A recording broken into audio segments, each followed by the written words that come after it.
So இன்றைக்கி எங்கே வந்திருக்கோம் அப்படின்னா, இந்த குட்டையில் வந்து ஃபுல்லாக வந்து ஜிலேபி மீனாக இருக்குது. அதை பிடிக்க தான் தூண்டில் எடுத்துகிட்டு வந்திருக்கோம். ஸோ தூண்டிலுக்கு எப்பவும் போல் வந்து பார்த்திங்கன்னா நம்ம கோக்கக்கூடியது மண்புழு. ஸோ இதை நம்ம எங்கே போனாலும் கிடைக்கும். நம்ம ஏரியாவில் இதை போட்டாலே போதும், ஜிலேபி மீன் வந்து நிறையா பிடிச்சிடலாம். ஸோ இப்போ ஸ்டார்ட் பண்ணலாம். எப்படி ஜிலேபி மீன் மாட்டுது அப்படிங்கிறத பாருங்கள்.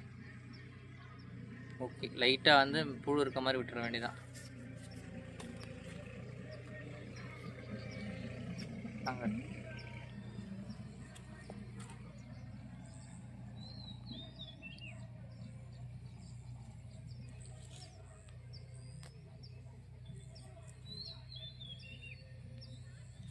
ஸோ மீன் வந்து இழுக்க ஆரம்பிச்சிச்சு. இழுக்கலாம்னு நினைக்கிறேன்.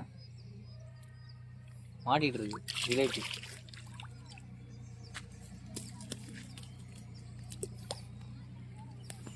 மீன் வந்து பார்த்திங்கன்னா கீழே விழுந்துருச்சு.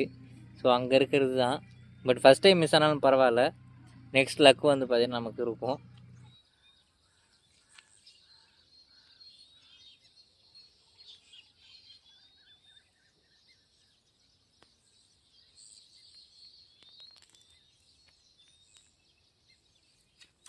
அடிச்சா எவ்வளோ நேரத்துக்கு அப்புறம் ஒரு மீன். நல்லா வயிறு குண்டாக இருக்குது மீனுக்கு. இது இப்படியே நம்ம பையில் போட்டோன்னா செத்துரும். தண்ணி பிடிச்சி வச்சுட்டு போடலாம். ஓ,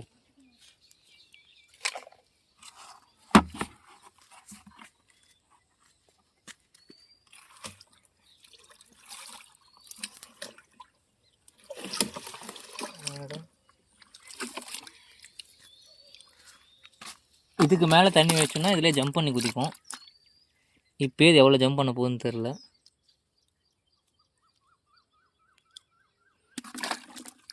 அப்பா என்ன வேகம் இருக்குதா ஒன்றும் தெரில.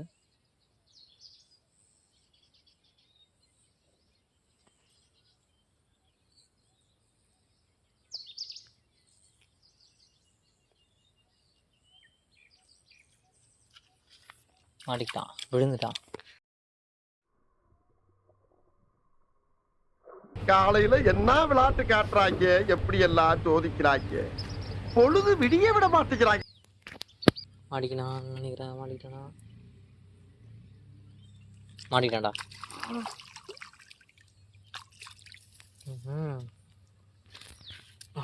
இது வந்து அந்த மீனை விட கொஞ்சம் பெருசு. இது வந்து ஏன் ஃபஸ்ட் டைமே மாட்டிருக்குன்னு சொல்கிறேன். நான் வந்து இப்போ தூண்டில் முள்ளை வந்து மாற்றிட்டேன். முன்னாடி போட்டது கொஞ்சம் பெருசாக இருந்துச்சு, அதில் மாட்டவே இல்லை. சின்ன சைஸ் முள் வந்த உடனே கரெக்டாக மாட்டிக்கிட்டானுங்க. அங்கே பாருங்க இப்படி இருக்கான்னு பாருங்க. கொஞ்சம் இது பண்ணாலும் முள் கிழிச்சிடும் நம்மளை. எப்படி இருக்கா? அதுக்காக இது 1/2 கிலோ வரும் 1/4 கிலோ வரும்னு சொல்ல மாட்டேன். ஒரு 150 to 200 கிராம் வரலாம், அவ்வளோதான். எல்லாம் நாட்டு ஜிலேபி மாதிரி. அப்போ என்ன ஆக்ரோஷமாக ஓடுறான்னு மட்டும் பாருங்களேன். பிடிக்க முடியாது கொஞ்சம் நேரத்துக்கு. இன்னும் கொஞ்சம் தண்ணி சேர்த்து ஊற்றிருந்தோன்னா வெளியே குச்சிருவானுங்க. இப்போ இனிமேல் அடிக்கடி மீன் வந்து மாட்டோம். இப்போ நம்ம நிறையா மீன் வந்து இப்போ பிடிக்கலாம். அதுக்கப்புறம் ஈஸி தான்.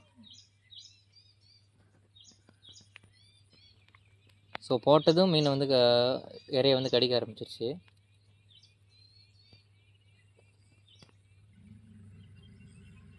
மீன் மாட்டிக்கிச்சுன்னு நினைக்கிறேன். மாட்டிக்கிச்சு, போயிடுச்சு. சின்ன மீன். தூண்டில் தூக்கும் போதே தெரியுது ரொம்ப சின்ன மீனாக இருக்குது. தூக்கும் போதே ஓடிடுச்சு.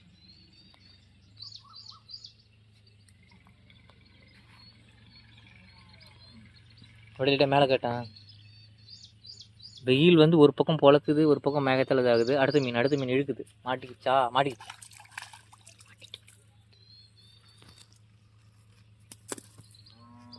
ஓ, கை வைக்கும் போதே அப்படியே முள்ளு சிலுக்குது பாருங்களேன். ஆவ், எல்லாமே சைஸான ஜிலேபி தான்.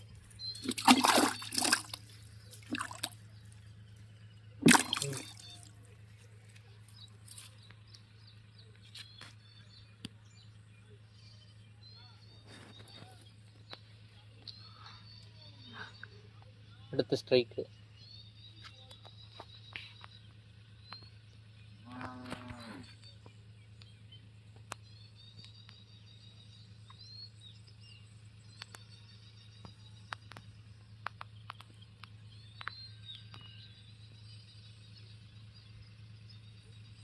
மாட்டிக்கிச்சுன்னு நினைக்கிறேன். ஓ, ஒரு சைடு போயிட்டு இன்னொரு சைடு அடிக்குதுன்னா மீன் மாட்டிக்கிச்சுன்னு தான் நான் நினச்சேன். மாட்டில் இற கம்மியாக தான் இருக்குது. இதில் மாட்டுதான்னு பார்ப்போம். சின்ன போது இருக்குது. நாங்களாம் வந்து இந்த வாய்க்காலில் துணி போடும்போது ஒரே ஒரு மண்புழு தான் இருக்கும். கடைசியாக காலியாக ஸ்டேஜ் இருக்கும். அதுலேயே 4-5 மீனுக்கு மேலே மாட்டும். இந்த சின்ன போது இருக்கும் கடைசியாக, அதுலேயுமே மீன் மாட்டுற அளவுக்குலாம் இருக்கும். அதே மாதிரி தான் இப்போ சின்ன போது நான் மண்புழு போட்டிருக்கேன். என்ன ஆகுதுன்னு பார்ப்போம், மாட்டுதா இல்லையான்ட்டு.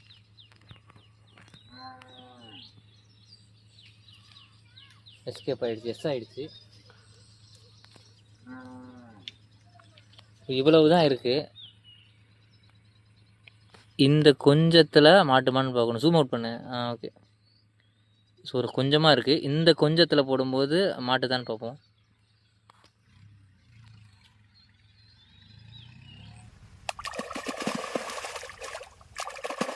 விடாத இழு.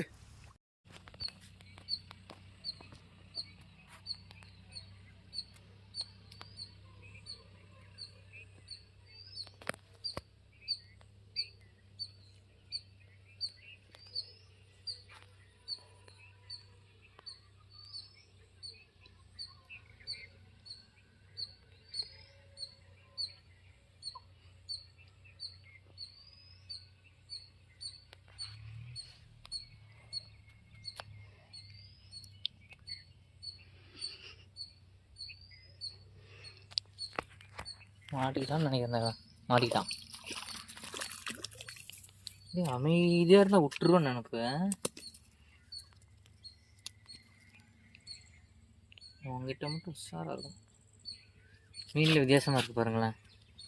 இவன் ஏதோ கடிச்சிருச்சா, ஏற்கனவே கடிச்சிச்சான்னு தெரில. இங்கே ஒரு ஸ்டைலாக இருக்கான். இங்கே வந்து அவ்வளோதான் முள் இருக்குது. நடுவில் முள்ளை காணும். முள்ளை யாருக்கோ தியாகம் பண்ணிட்டான். அப்பா.